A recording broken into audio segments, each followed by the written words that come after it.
நாங்கள் தொடர்ந்து விரிவுபடுத்தி வந்தோம். கடந்த ஈராண்டுகளுக்கு மேலாக இந்த திமுக அரசிடம் சாதி மத வழக்கு பேதமின்றி கைதிகளை எல்லாம் 20 ஆண்டுகளை கடந்த சிறைவாசிகளை எல்லாம் விடுதலை செய்ய வேண்டும் என்பதை தொடர்ந்து நாங்கள் வலியுறுத்தி வந்தோம். அதிலே பல்வேறு சட்ட சிக்கல்கள் இருக்கின்ற போது அவற்றையெல்லாம் நாங்கள் சுட்டிக்காட்டியிருந்தோம். இந்த நிலையில தமிழ்நாடு அரசு ஆளுநருக்கு இது சம்பந்தமாக சில பரிந்துரைகளை கோப்புகளை அனுப்பியிருப்பதாக கூறியிருந்தது. ஆளுநர் இந்த விஷயத்திலே முடிவெடுக்க மாட்டார் என்று கருதியிருந்த நிலையில் அமைச்சரவை தீர்மானத்தை நிறைவேற்றுங்கள் என்று நாங்கள் வலியுறுத்தி வந்தோம். இந்த நிலையில தமிழ்நாட்டு மக்களுடைய உணர்வுகளை கருத்திலே கொண்டு ஆளுநர் அவர்கள் முதல் கட்டமாக 12 பேரை கையெழுத்திட்டு விடுதலை செய்ய ஆணை பிறப்பித்திருக்கிறார். படிப்படியாக மற்றவர்களுடைய விடுதலையும் சாத்தியமாகும் என்ற செய்தியும் வருகிறது.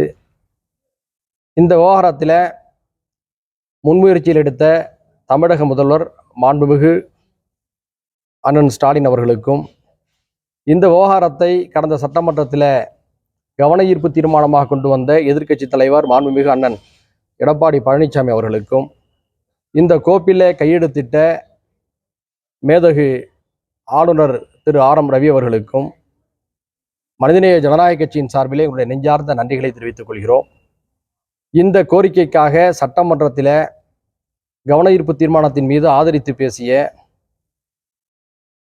திமுக, காங்கிரஸ், இந்திய கம்யூனிஸ்ட் கட்சி, மார்க்சிய கம்யூனிஸ்ட் கட்சி, மதிமுக, பாட்டாளி மக்கள் கட்சி, விடுதலை சிறுத்தைகள் கட்சி, புரட்சி பாரதம் கட்சி, தமிழக வாழ்வுரிமை கட்சி உள்ளிட்ட அனைத்து கட்சியுடைய தலைவர்களுக்கும் அதனுடைய பிரதிநிதிகளுக்கும் எங்களுடைய நன்றிகளை தெரிவித்துக் கொள்கிறோம்.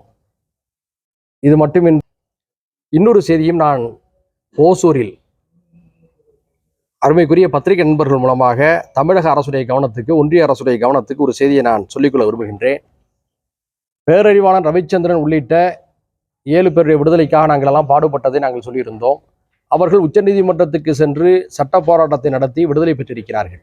உச்சநீதிமன்றம் அவர்களை விடுதலை செய்திருக்கிறது. இந்த நிலையில ராபர்ட் ஃபயாஸ், ஜெயக்குமார், முருகன், சாந்தன் ஆகியோர் இன்னும் திருச்சியில் இருக்கக்கூடிய இலங்கை தமிழர் முகாமிலே அடைபட்டு கிடக்கிறார்கள்.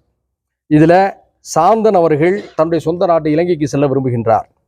ராபர்ட் ஃபயாஸ், முருகன் இருவரும் அவர்கள் குடும்பம் வசிக்கக்கூடிய வெளிநாடுகளுக்கு, அது ஐரோப்பாவாக இருக்கலாம் அல்லது ஆஸ்திரேலியாவாக இருக்கலாம், செல்ல விரும்புகிறார்கள்.